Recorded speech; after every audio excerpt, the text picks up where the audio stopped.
en fonction des bases qui ont été établies dans notre vie, on va reproduire, même sans le vouloir, le même schéma. Ta relation avec le Père spirituel dépendra de ta relation que tu as avec ton Père physique. On va prier, en fait, on va prier sans avoir la conviction que Dieu nous a entendus. Parce qu'on ne nous a jamais écoutés dans l'enfance, donc pourquoi Dieu va prendre la peine de m'écouter? Mais avoir une intimité qui est basée que sur la prière ne te fait pas décoller du sol. Mais là, l'intimité où l'adoration est présente, c'est celle-là qui va te faire monter au 3e ciel. Bonjour à tous, bienvenue dans le premier podcast Les Vabs. Aujourd'hui, on a une invitée de marque, Laetitia. Hello tout le monde. Laetitia, bienvenue parmi nous. Merci. On a fait Merci l'effort pour la décoration. Eh oui, effectivement. Hein. Oui. Ben écoute, bienvenue parmi nous et j'aimerais bien qu'on puisse aborder un sujet un peu différent aujourd'hui. Les Vabs. Les Vabs, qu'est-ce que c'est? Eh bien, comme tu peux voir, il y a ce panneau qui est là et qui nous rappelle effectivement le sujet de ce jour qui est les Vaves. Et alors, qu'est-ce que c'est les Vaves? Alors, beaucoup peuvent savoir que effectivement, c'est un mot hébreu. Pour ceux qui ne connaissent pas, les Vaves veut tout simplement dire le cœur du Père. Donc là, tout de suite, wow, qu'est-ce que c'est le cœur du Père?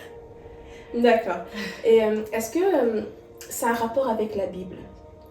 Ah ben oui, bien évidemment, vu qu'à la base, nous, on croit en Jésus-Christ comme notre Seigneur et Sauveur. Donc, tout ce que l'on va faire, on va s'appuyer sur la parole de Dieu, qui est la Bible. Et ce mot, effectivement, se trouve dans la Bible à plusieurs reprises, notamment parce que on sait très bien que le cœur du Père, c'est tout simplement la volonté de Dieu qui s'accomplisse dans nos vies. Donc forcément, la volonté de Dieu, on le verra plusieurs fois dans la Bible, autant dans l'Ancien que dans le Nouveau Testament, et notamment dans le Nouveau Testament, lorsque Jésus va venir.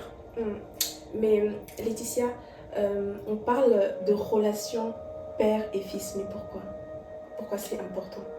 Alors, on voit très bien que dans la vie de tous les jours, il est important d'avoir, déjà dans nos bases de tous les jours, donc notre famille, d'avoir des bonnes relations. Parce que on va dire toujours que quand on n'est pas bien à l'intérieur, on ne peut pas être bien à l'extérieur. Et donc forcément, si ta relation avec Dieu n'est pas bâtie, n'est pas solide, tout ce que tu vas vouloir bâtir même à l'extérieur, à un moment donné, ça va te rappeler comme quoi il y avait un manque, il y a quelque chose qui manque à cette relation pour que tu sois réellement épanoui. Et on l'entend beaucoup plusieurs fois, c'est que au début, ça commence très bien. Alors, ça peut être une relation amicale, une relation amoureuse, peu importe. Ça se passe très bien. Et puis, d'un coup, il y a une chute. Et souvent, on ne sait pas comment l'expliquer. Et souvent, on se dit, je ne sais pas, il manquait un truc. Pourquoi? Parce que la base des bases, il y a quelque chose que la parole appelle un vide que seul Dieu peut combler. D'où l'importance d'avoir une relation avec le Père.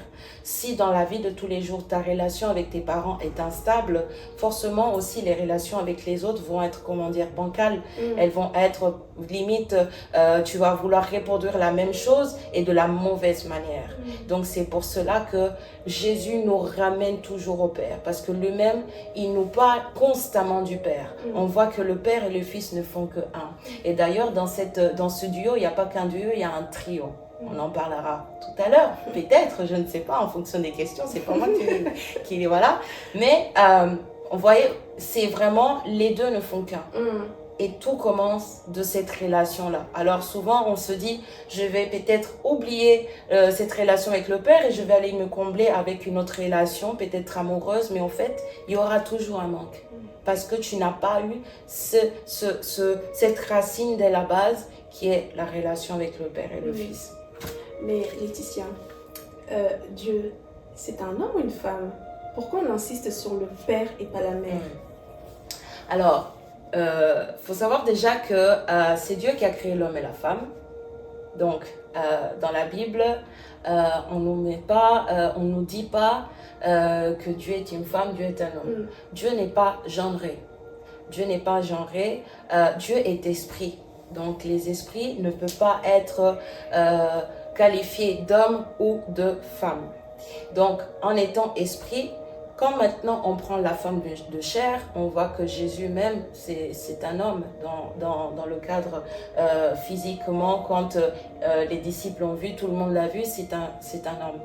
Mais dans le côté de l'esprit, il n'y a pas de distinction entre l'homme et la femme. Dieu nous appelle comme des esprits. Dieu nous appelle déjà, vous êtes des esprits. Donc, dans le monde spirituel, au fait, il n'y a pas de distinction entre l'homme et la femme.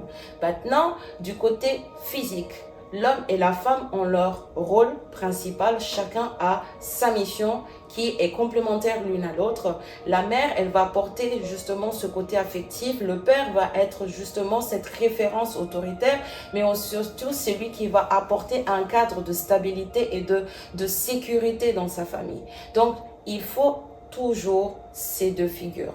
Maintenant, c'est vrai que par moment, beaucoup vont me dire, oui, mais si moi, j'ai pas eu un père ou j'ai une mère. Donc, c'est vrai que de ce côté, la Bible nous dit, si Dieu nous dit, si ta mère t'avait abandonné, si ton père t'avait abandonné, moi, l'Éternel, je ne t'oublierai jamais. Au fait, c'est qu'il est en train de dire, si ta mère ou ton père t'a abandonné, moi, je peux facilement et je peux occuper tranquillement le rôle de l'homme ou de la femme, parce que je ne suis ni homme ni femme, je suis esprit. Et c'est moi qui a créé l'homme et la femme.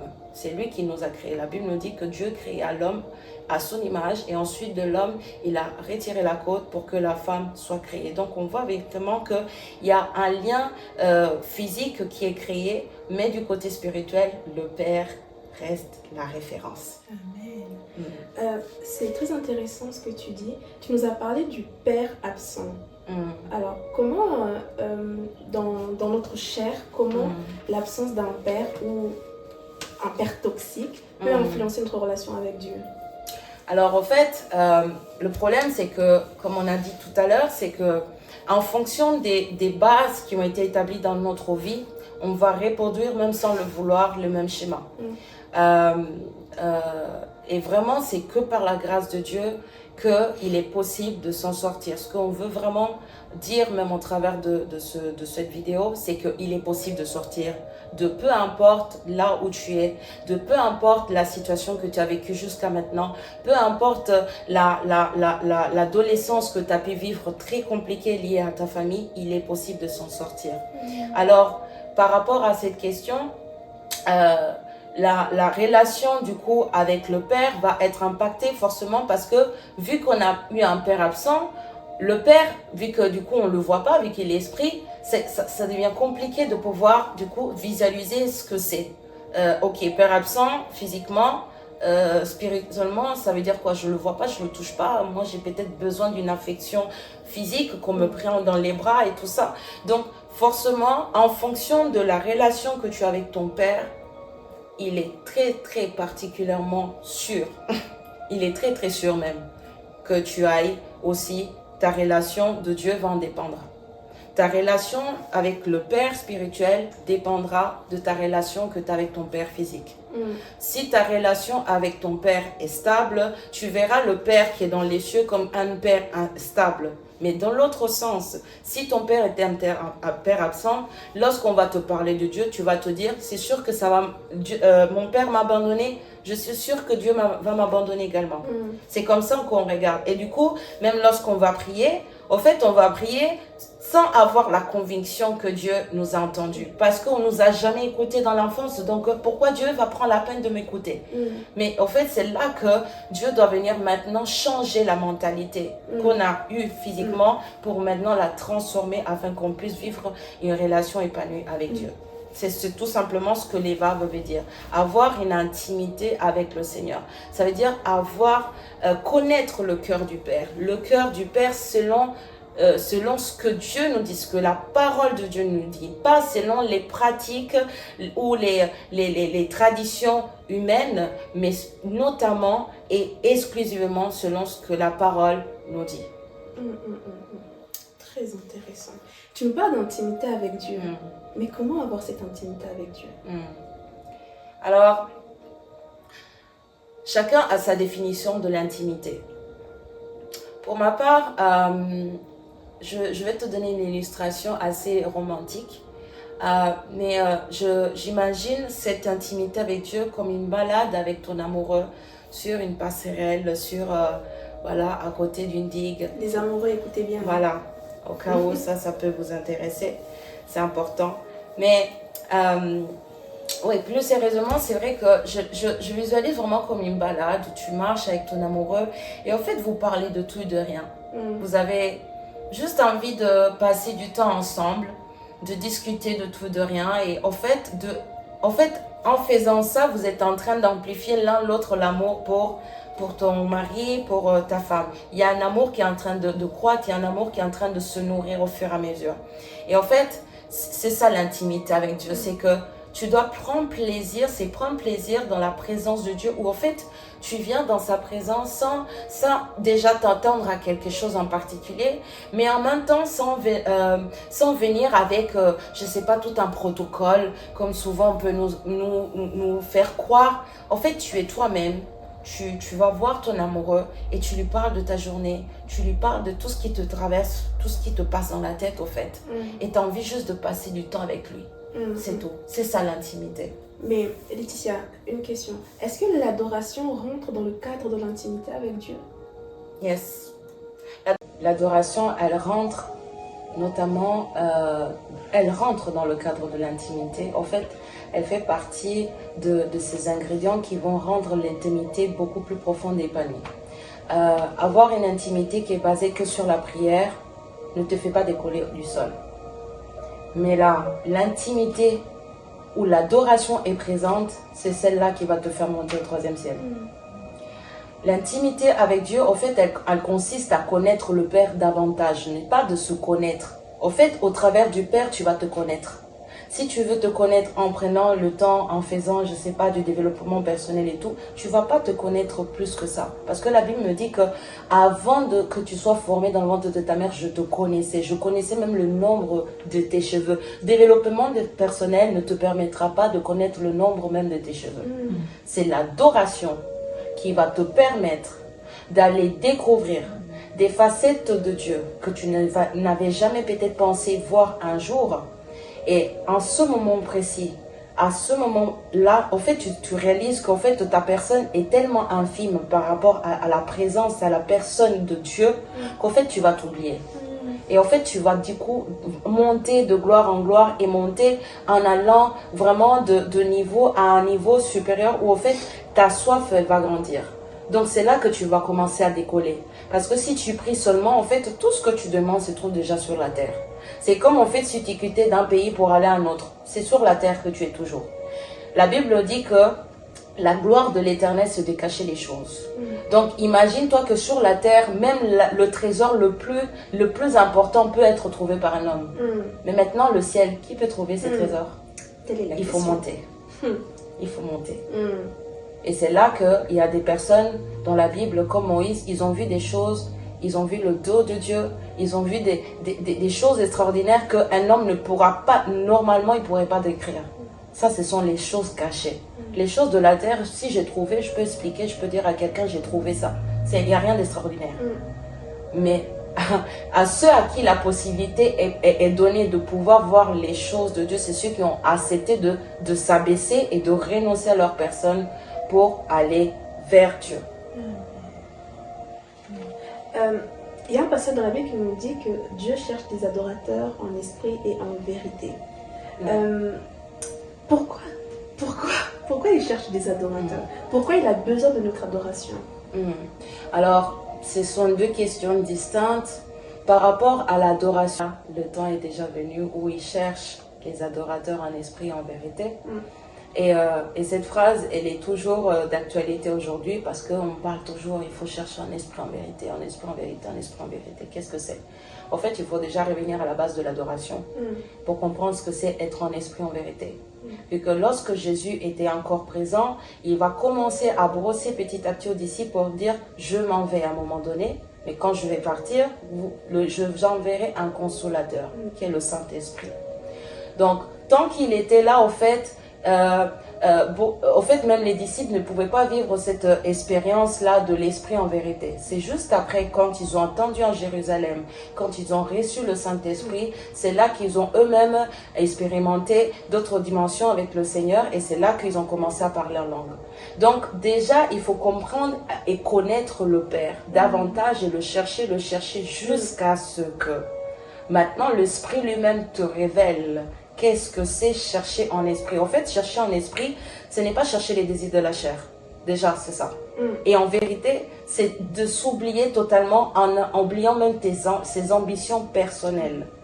Et c'est ça qui va commencer à expliquer à la femme samaritaine qui, elle, autrefois, pensait qu'en fait, il fallait se rendre dans un lieu en particulier pour recevoir la part du Seigneur. Et en ce moment-là, Jésus va dire non, ça va changer. Quelqu'un qui est dans sa chambre peut recevoir le Saint-Esprit. Quelqu'un qui est en train de dormir peut recevoir une révélation du Seigneur. Au fait, le Saint-Esprit va se répandre. Il est déjà en train de se répandre. Il se répand sur cette génération. Il se répand sur toute chair, sur tous ceux qui sont disponibles à aller puiser plus loin, à ne pas regarder à soi-même. Au fait, le secret, c'est ça. C'est que si tu arrêtes de regarder à toi-même, c'est là que Dieu va se révéler à toi. C'est ça l'Esprit en vérité. Maintenant, est-ce que Dieu a besoin de notre adoration? Non. Parce que il y a déjà des anges en haut, il y a déjà les 24, il y a déjà tout. Il n'a pas besoin de ça. Mais en fait, comme la Bible nous dit dans le livre de 2 Corinthiens 3:18, au fait, nous qui étions tous visages découverts, nous avons été transformés. Au fait, au contact de la gloire de Dieu, nous sommes transformés. Donc, il est bénéfique pour nous de nous approcher dans l'adoration pour être transformés. La prière ne transforme pas une personne. Je tiens à le dire. Amen. Que ça plaise ou ça plaise pas, la prière ne te fera jamais décoller du sol. Tu peux prier du matin au soir. Ta vie ne peut pas être changée. Ton caractère même ne peut pas être changé. Mais lorsque tu décides maintenant de contempler la gloire de Dieu, c'est là que la transfiguration aura lieu. Amen. Amen. Donc, si je comprends bien, il est nécessaire pour nous d'adorer Dieu. C'est dans notre avantage. Si je comprends tout à fait. C'est un style de vie. C'est là que l'intimité prend tout son sens. Je ne suis pas intime avec Dieu parce que j'ai passé 3 heures de prière. Je suis intime avec Dieu parce que j'apprends tout simplement à parler avec Dieu et que j'apprends à vouloir le connaître de plus en plus. C'est là qu'il va commencer à se dévoiler à moi. C'est là qu'il va commencer à me dire qui il est. Quand David, vous voyez dans les psaumes qui précise, il donne des détails avec précision de qui il est Dieu. Lorsqu'on voit que David, il commence à dire, il descend de son trône, il descend avec des chars de feu, de ses narines, il y a un feu qui sort. Qui peut avoir autant de détails si ce n'est quelqu'un qui a connu des choses et qui a vécu une intimité profonde avec Dieu? Personne. Parce que c'est l'adoration qui fait ça. C'est le fait de te prosterner devant lui. C'est ça l'adoration, ce que ça veut dire. Et de t'humilier, de t'abaisser, qui fait que maintenant Dieu peut résider en toi et peut maintenant commencer à déposer en toi ses mystères. La prière ne le fera pas. Tu vas vivre des choses, tu vas expérimenter des choses, mais tu n'iras pas au 3e ciel avec la prière. Il faut l'adoration. Amen. Quelle femme. Merci pour ton temps. Merci de nous avoir enseigné, nous avoir encore donné plus de connaissances. Amen. Nous allons finir ce temps par un temps de prière, ça te dit? Oui, tout à fait. Alors, ce que je tiens vraiment à partager avec vous aujourd'hui, c'est tout simplement laissez-vous toucher par Dieu. Dieu veut vous toucher, Dieu veut visiter tous ceux qui sont disposés. La Bible dit, ayez le cœur d'un enfant. Quand il dit ça, ce n'est pas en vain qu'il le dit. C'est parce qu'en fait, le cœur d'un enfant s'attend tout simplement à pas grand-chose. Si ce n'est que passer du temps avec les gens qui sont autour de lui, qui sont cette sécurité autour de lui. Et c'est ça, en fait, avoir un cœur d'un enfant. C'est tout simplement être pur sans avoir des ambitions cachées. Parce que c'est là que Dieu ne peut pas se révéler.